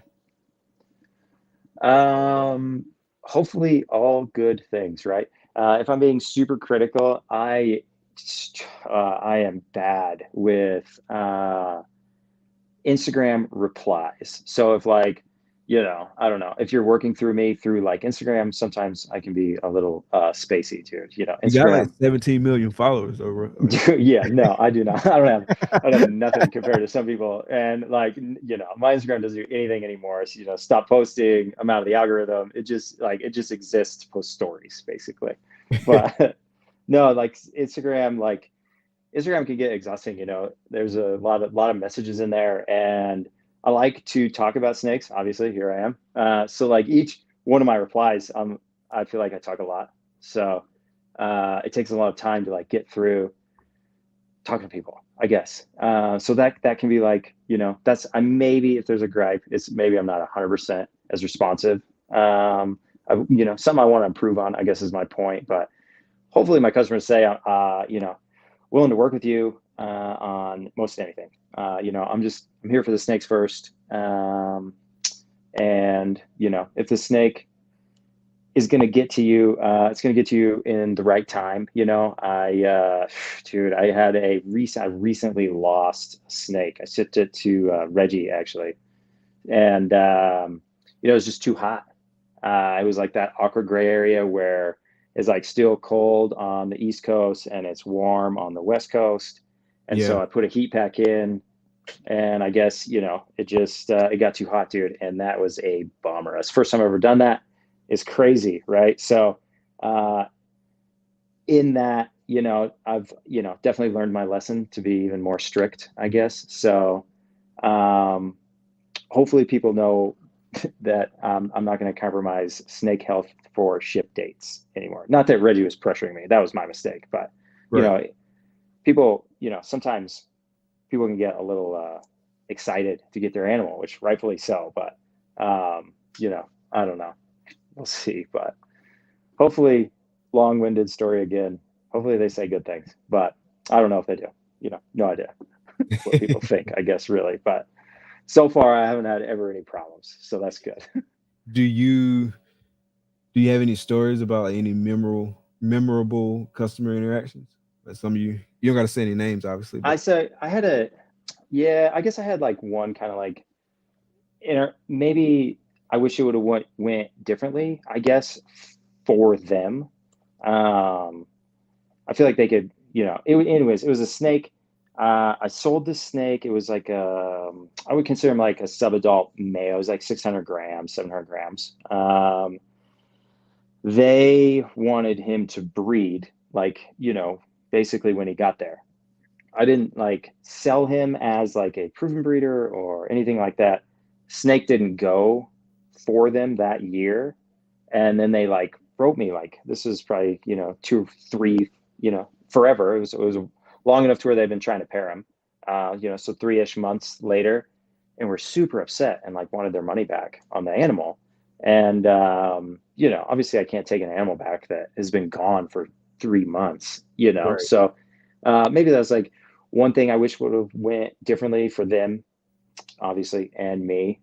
Maybe it could have been something I could have done differently. Maybe I should have taken the snake back. It's always hard to know, what to do in those situations, because ultimately I'm worried about like my group of animals. I don't really know their living conditions, why the snake's not eating. I don't know if it's sick. I know nothing about, the animal at that point. So I don't know. That was kind of a lame, for both of us, I'm sure. Obviously they wanted the snake to breed. That's why they bought it. Unfortunately, these are animals still. Like, sorry. Right. I mean, sucks. From my perspective, like you kind of know that that's like a risk that you take. Like it's like we're talking about an animal, right? So it may or may not breed. Like that's just part of the risk involved. How she goes sometimes. Exactly. That's just kind of. So were they pretty receptive, or did they push back? How did they react? I think they were annoyed I wouldn't take the animal back. But ultimately, we ended on that. So gotcha. I don't think they necessarily got what they wanted. Obviously, I didn't really get what I wanted. I want people to have success, when they're doing this. More people that do well, more people buy snakes, Yeah, so. absolutely. Because I know like for me, I would be like, if I were in that exact same situation right now, part of me, obviously I want them to be successful, for obvious reason. I want everyone to be successful as long as you're doing right by the animals. And so obviously I would want you to be successful if you're doing right by the animals. But then at the same time, like you said, I wouldn't really want to risk bringing it back into the collection. But at the same time, it's like a risk kind of on the other side of the spectrum. Like maybe this person, like they get all mad and they run around the internet and start running their mouth. Right. And so you're like, you don't want that to happen. But then at the same time, I think kind of like the counter piece to that is the fact that you've built like a strong brand and you got people that can vouch for you and you can like explain the situation and stuff like that. Yeah, I feel 999 people out of 1,000 would agree with the way you went about it. Right. I hope. Yeah. Right. And that's part of it is just being around, man. Just if you're always around and you're just always in like a decent mood, you get accepted pretty well into this in this community. Like you could be as weird and as nerdy or awkward as you want to be here, and nobody cares. Right. So it's like, so it's helpful, that having that relationship, I feel like, with a lot of people in the industry, which is nice. And obviously, like, any other situation, definitely go above and beyond.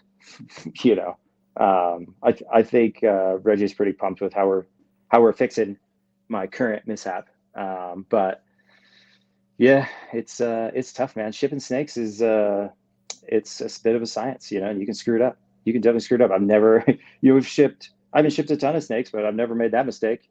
And so I was like blown away, crazy. It was cool snake too. So that's always a bummer. Obviously lost the animal. So that sucks. It's very frustrating. 100%. But I was weather, right? nervous as I don't know what, like the first few times shipping. Like now it's gotten to be a little bit more like commonplace. But at first I was like, man, I was like scared. Like I felt like something's gonna go wrong. It was like I've been picked up snakes. I've had them shipped to me, but like I never like shipped it out. Like, did I do this? Did I do that? And so like it was isn't that crazy though? The first time, man, the first time shipping a snake out. Whew. Yeah, that was scary.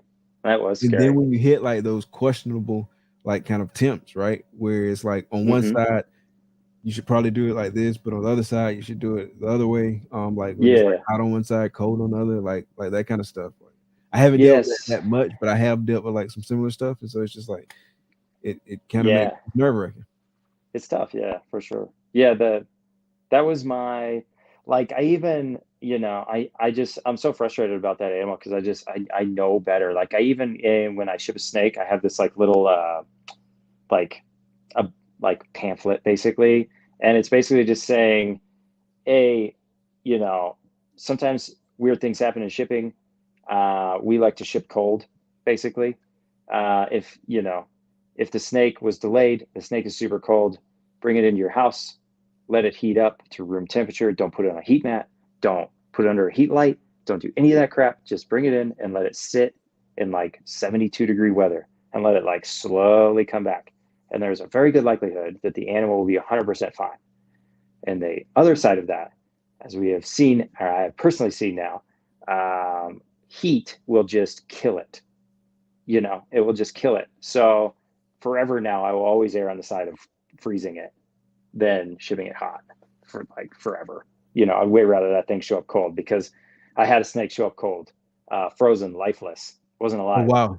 From Ozzy. It was stuck 2 days in Indianapolis in the winter. And she has had 2 clutches for me. So she is fantastic. And it's because she didn't get too hot. They go into like 100%, like that, like suspended animation or whatever you want to call it. Like they are barely present, I guess. But they can come back from it very easy. So, I will forever err on that again. I knew better doing it. I don't know why I put a heat pack in. I thought that box was big enough. I tried to put doesn't matter. But yeah, for anybody listening out there, err on the side of cold. Always err on the side of cold. The snake will be fine. Likely. It will be more fine than if you erred on the side of hot, is my point. Gotcha. That makes perfect sense. So when that girl that you got, when she came in frozen, did you know to kind of like let her basically thaw out at room temp? I did, yeah. You already knew? Yeah. Okay. Yeah, I just pulled her out. I unboxed her. I brought her in the snake room. The snake room's like, in the winter like that, it was like, I don't know, 78-ish, somewhere in there. And then I just set her, I just had her in her bag. I checked her first. Obviously, she was like, lifeless. And then I just kept her in her bag and just put her on a shelf in the snake room. And just kind of kept checking on her. And then she's moving around. Put her in her tub. How long did it take? I feel like it was fairly quick. Like 45 minutes, maybe an hour, where I was like, okay. Oh, nice. Yeah. So, and she was there for 2 days in Indianapolis. It was cold, so I think she showed up and she was like 48 degrees, she was freezing. Wow. I mean, not technically freezing, I guess, but she was cold. I remember Billy dropped that video where like those pods had got like stuck on the tarmac. Yeah. They're like rock solid frozen. Yeah. And that's cold. Yeah. Wild. Yeah, I'd have been panicking too. So I'm not glad it happened to the animals, but like I'm glad I see that and would know what to do like in a situation like that. Now being in Florida, Yeah. unless it happened like somewhere like in Indianapolis or something like that, it's not gonna happen at Florida on the truck or nothing like Yeah, that. by the time it got to your house, it would have already warmed itself back up. You know, it wouldn't have mattered. You know, But definitely like going through like those hubs and stuff like the hubs, yeah, yeah, and that's stuff can relevant. You happen. know, like thinking about shipping, those hubs are important. Knowing their timing, like it's fascinating. Here's like a weird loop. You can't ship at a certain temperature, right? I think it's like 100 degrees. Like most of these shipping labels won't like let you print a shipping label and ship, or they won't insure it, or whatever it is, right? But I'm in northern Arizona, and in northern Arizona, I'm an hour, and I'm 2 hours from the airport where everything goes to be shipped out of Phoenix. And the temperature in Phoenix can be 124, and the temperature here can be 88, and I can ship, but the snake is going to Phoenix, you know, and it's going to sit on the tarmac, and the tarmac's got to be 150 degrees, you Yeah, know. yeah. And so it's like, you know, being aware of like, though you can do something, it doesn't mean you should do it, I guess. Like, you know, there's other things to consider along the train while you're going down the line, basically. So, you know, That's pay attention to those insanely hot. hubs. That's Oh, so insanely hot. hot. Yeah. 124. Wow. Yeah. Yes. You know, obviously those are outlier days, but I have experienced those days, and it is insane, you know, how hot it is. And it can literally be, you know, 85, 80 degrees up, you know, an hour and a half north, you know. So And when it's you just log like into your dry heat site, too, right? yeah, yeah. And when you log into the website, you could print a label because that's my zip code. You know, my zip code's weather is perfect, but it's really not, you know. So, you know, things to consider, I guess. Got it. Like I feel like there needs to be a tweak there, like that factors in like the hub. Yeah, yeah, it's tough, man. It's, you know, that's a tough thing to monitor. You know, they already monitor a lot. They're already doing, you know, Right. being, you know, in the Yeah. shipping industry myself, it's, you know, it's a lot of moving parts already. You know, I can't imagine trying to figure out like then Yeah, that hub makes sense too. temperatures. That's a good point. But not saying they can't do it, you know, not saying that maybe somebody shouldn't figure it out, but you know, it's got to be a lot of work. Yeah, we'll get AI to do it soon. Solve all our problems, right? And Yeah, create like a yeah. Chat shit GPT ton can more. take care of this for us. Let's ask it right now. Let's pull it. Let's pull it up. Hey, how do we figure out the temperature discrepancy between hubs for shipping snakes? That'd be funny. So like let's talk about networking a little bit real quick. So has there ever been a time like where you've kind of like built a relationship through networking that's kind of like paid dividends for you like in the future? Yeah, yeah, for sure. Like, I think that can be said for any industry. You know, definitely. Networking, getting yourself out there, talking to people, pretty important.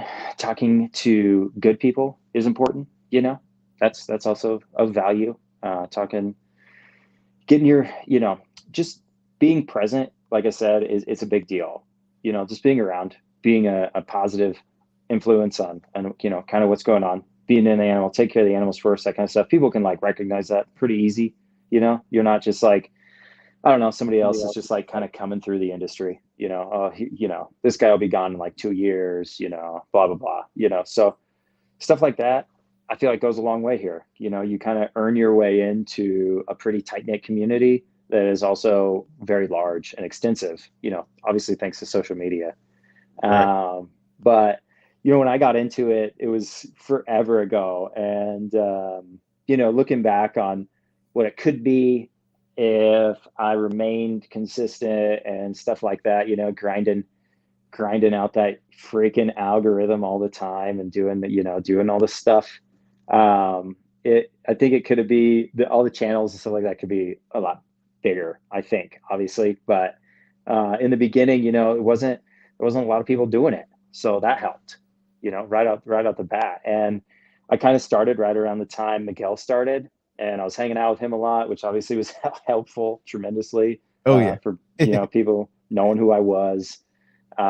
Really, you know, Miguel's awesome. His brother's awesome. His whole family's awesome. Had a really good time with them, you know. Stayed in Tinley a couple of times with them is good time. You know, he's a lot of fun. But those like if you're just shooting for like exposure and getting your name out and stuff like that, collabs are the best way to do it. You know, collabing with people that have a bigger following for you than you, and maybe a different group, or like, you know, obviously like Miguel was in video games, like, you know, what a good demographic, you know, people that are home and can take care of a snake pretty easy, you know, that's great, you Yeah. know. So, you know, stuff like that, you know, making collaborations, people brings in a different, you know, group of people that see your stuff and maybe are interested in your stuff, you know, I don't know, stuff like that. I feel like collaborations are like the biggest single boost you can do to like a following building. And then networking, the single best thing I think you can do is go to reptile shows, you know, show your face, go to reptile shows, work your way into the club, and show everybody you're going to be around for a little while, you know? So it's easy, right? You know, guns and snakes. There we go. Right. That's the Two of the blueprint. best clubs, right? You know? Yeah, But, shows are yeah. huge. They're huge, man. It's like social media is awesome because it like warms you up to go to a show. You know, now you like have met all these people on social media, and then you can go to a show and hang out with them. You know, how's their life going? How's, you know, all the stuff, you know, all the stuff you don't really get on social media. It's cool. And Yeah, and then like that's good. and then you like build relationships with people like on social media, and you talk to them like on a regular basis. And like for me, like it's people who I talk to a lot on a regular basis, and when I saw them in person for the first time, like really kind of almost forgot, like this is the first time I've actually met Ever you, seen like you? in Yeah, the flesh. right. Like, and it's just Yeah, it's crazy. weird. Yeah, Yeah. building shows is such a good way to like just kind of like build those relationships and make it even stronger too. Like It is. Yeah. take pictures of people, like create memories and stuff, like in-person tangible memories is pretty cool, man. Yeah, and there's a lot that can be said for like, you know, I feel like things that come to mind are Daytona and Tinley and Arlington and all these like, you know, Pomona, these big shows. There's a lot that goes on in your local shows. You know, you're going to meet an entire different group of people that don't go to Tinley, and they don't go, you know, they just are in their area. They like, you know, they like their community, they like their area. And there's a lot to be said for that. You know, now you have a local group, you know, that's hanging out. If you have something weird that happens, you have somebody like, you know, second guessing you're sexing on a snake, or, you know, actually seeing the snake in person to ID it might help out a little more, you know, stuff like that. So, yeah, you know, just being in the community and in the environment does a lot for you, you know, and not being crappy, you know, don't mistreat your animals. It's easy. You know, It's easy to take care of the animals. It really is. It's very simple. Per tub, it does not take a lot of time. It takes a lot of time when you consider maybe a group, but per tub, it's very quick. Yeah, you know, so just take the time to do it. Yeah. And if you don't got the time to do it, then maybe you need to reanalyze some stuff and revisit and think about what you're doing, and you need to pull back. For sure. Yeah. You know, so, and if you're doing that, you know, it's not going to matter if you're networking. So, you know, whatever. Yeah. What was so surprising about the industry that you learned that you really didn't think about when you first got in?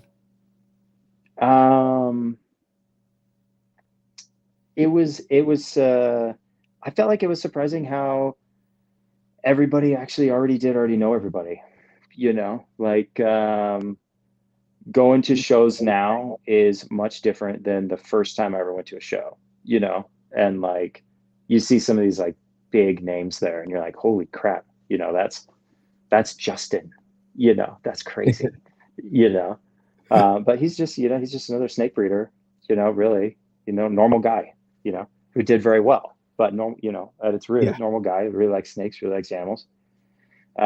So that's kind of the weird thing is like, you know, everybody already, you know, when you go to these shows, you realize everybody does talk to everybody, you know, for the most part. Like I don't think I've ever really been to a breeder's table that didn't talk or like say hi or, you know, something, you know.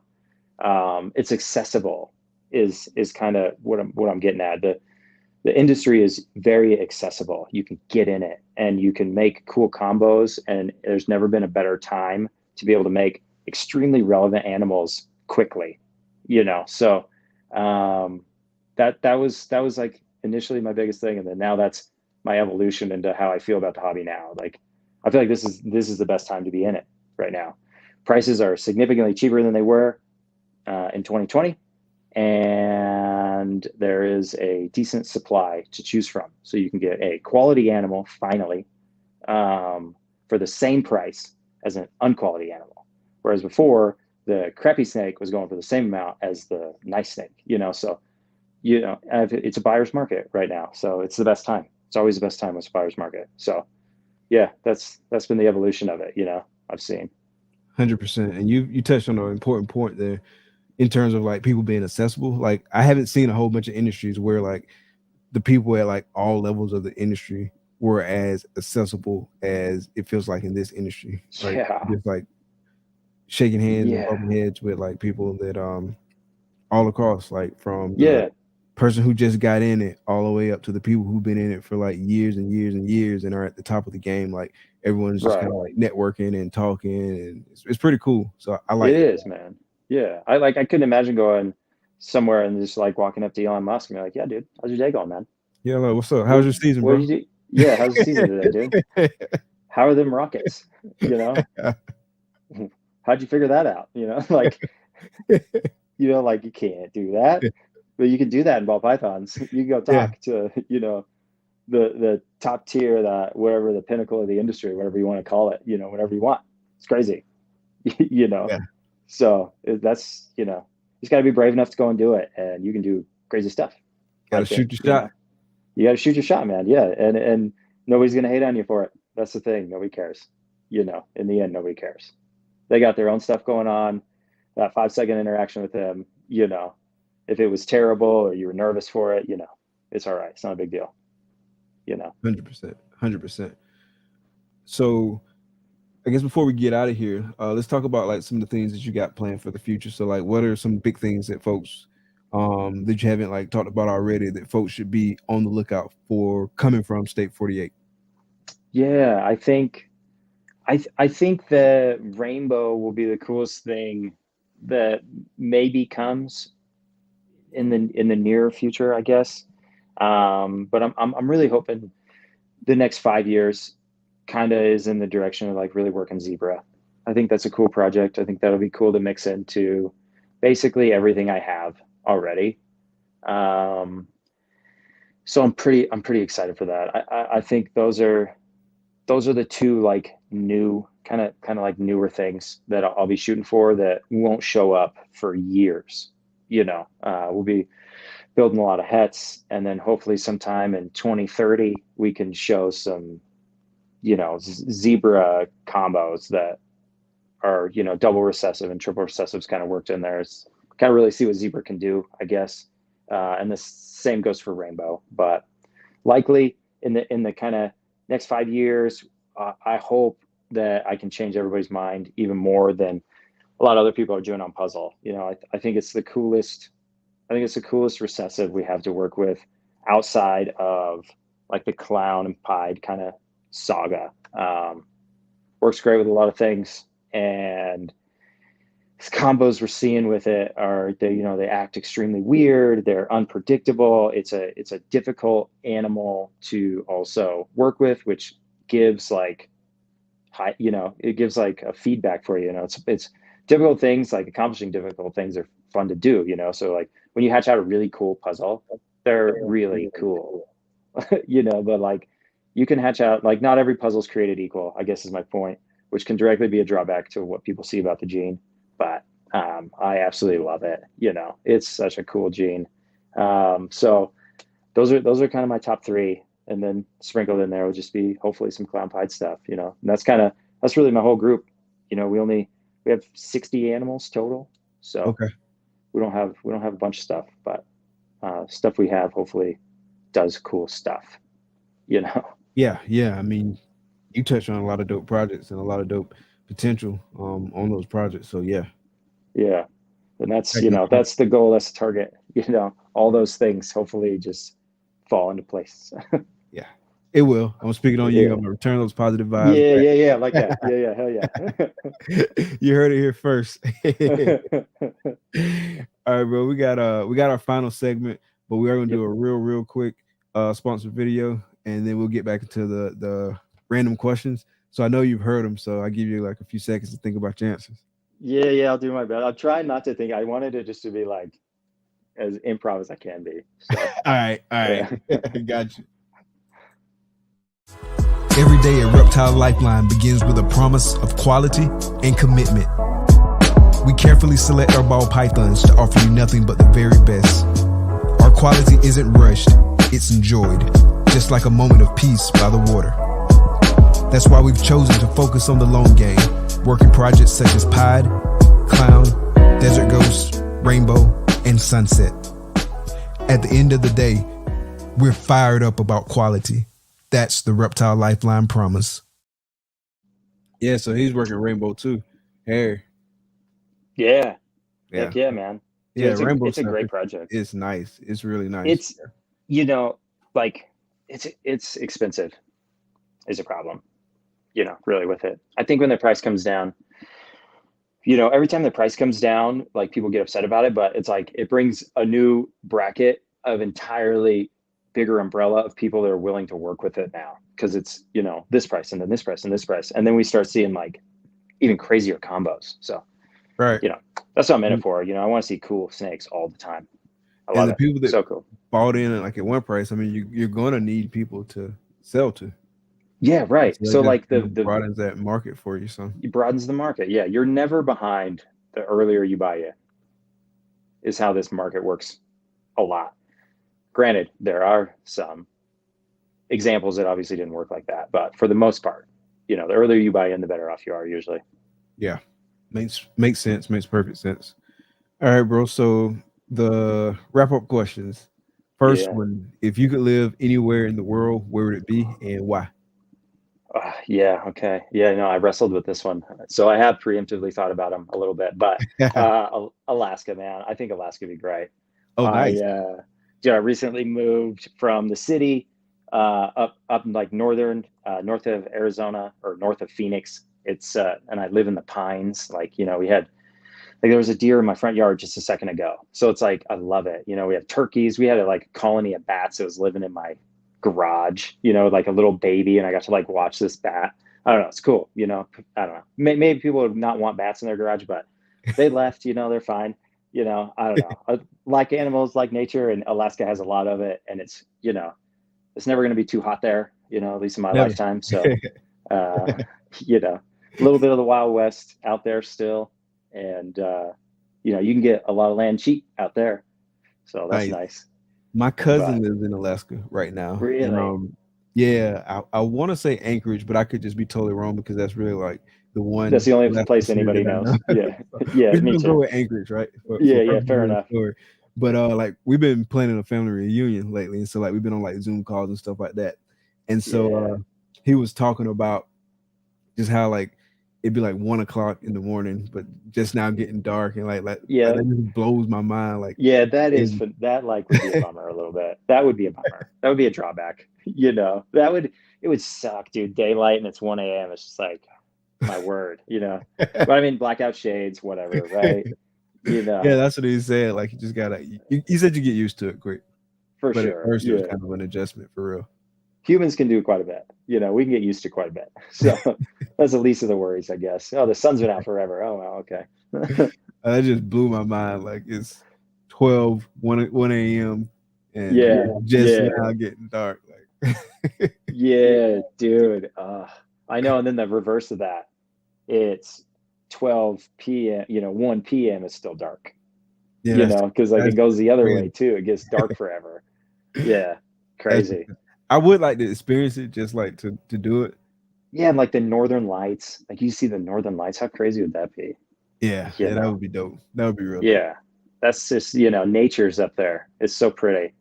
You know, recently started getting into trout fishing, go salmon fishing. Fantastic. Okay. That'd be great. You know, so shout out to Alaska. Yeah, shout out to Alaska for sure. There's gold up there too. All right, you can mine for gold. Is it? Yeah, there's a bunch of gold up there. Nice. I guess. Nice. So they say. Nice. So that's like a great segue into the next question. So if you mined in Alaska, found $10 million worth of gold, how would you use it and why?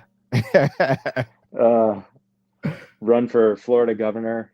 Figure out how to fire the FWC or whatever the hell they are.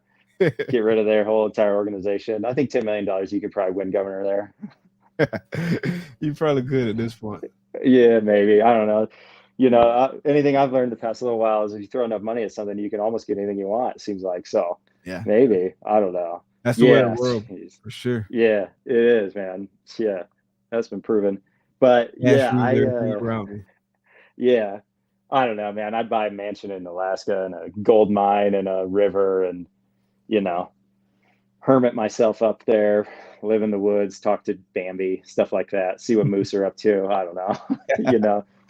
I got enough animals with me already. I just move them all there. It'd be perfect. That'd be good. Nice. All right, and so the last one. So if you could have dinner with any 3 people, dead or alive, Oh yeah. who would it be and why? Yeah. Wow. Yeah, that was a good one. Geez. I mean, anybody, right? Like, why wouldn't I want to talk to Jesus? Like, how crazy would that be? Look at what he's done.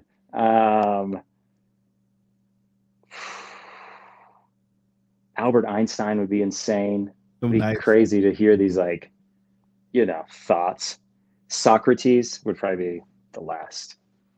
I want to just hear, just things that will blow my mind. That's what I want to hear. Just like, So what's one question you would ask Socrates? yeah, tough, right? Purpose, I guess. What is purpose? And then just hear this spiel that maybe he can just rant about purpose for a while. What is purpose? That'd be cool to hear. Interesting thought, seeing what's going on. I don't know, cosmos. Crazy, Gotcha. crazy, Okay. man. What would you That ask guy has Jesus? a lot of wisdom. What's that? What would you ask Jesus?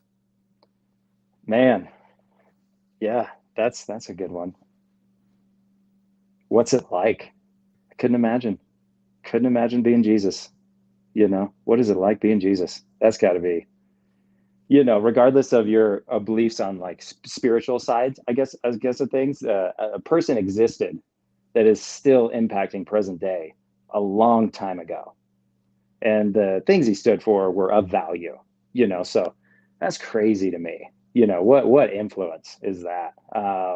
Yeah, couldn't imagine that kind of responsibility. I'll tell you that. I'm dreading going up there and checking on the snakes here in a minute. So I can't. Yikes! All right, that's a lot. Yeah, lots of responsibility. Yeah, that's too much. It's too much for me. So your sponsors, I'm getting my words twisted up. So Hey, you're good. definitely tell everybody where they can find you on social media. And I had got ahead of myself. I was gonna say that your links are in the description of the video, but definitely tell Got everybody it. where they can follow you on social media. Yeah, Got my words yeah. crossed up, though. No, it's all the same thing, man. Instagram, YouTube, basically the only thing we do. Obviously, I have an account with the Morph Market social media platform that they kind of started recently. Not active on it. I also have Cold-blooded, right? Cold-blooded, yeah. Herp Social also. Yeah, me too. Not active really on either. There's too many things to be active on, I guess, for the time constraints. It's like a lot of people say my full-time job. So, but yeah, Instagram's the easiest to probably get a hold of me. Though I just said I'm sucky with replies. I will get back to you at some point, for sure. And then YouTube. YouTube's good. Nice, Yeah. man. It's been an absolute pleasure tonight, man. I had a great time, man. Been looking forward to it. Definitely glad to get you on the show. We definitely have to get you on the show one day for round 2, man. Again, Yeah, for sure. sliding through, man. It's been great. Yeah, Everybody in the appreciate chat, it, man, we appreciate the support. Appreciate everybody sliding through. Daytona 2 weeks from now, man. Looking forward to seeing everybody who's going to be in Daytona. Maybe next year we can get Joel in Daytona, man. It's just Yeah, that's planned. Well, I'll be there. I'll be there. Sure. I'll be there to confirm the sex ratio, and then I'll be there in a couple more years to see the picture of the snake when you hit. 100%, bro. Looking forward to it, man.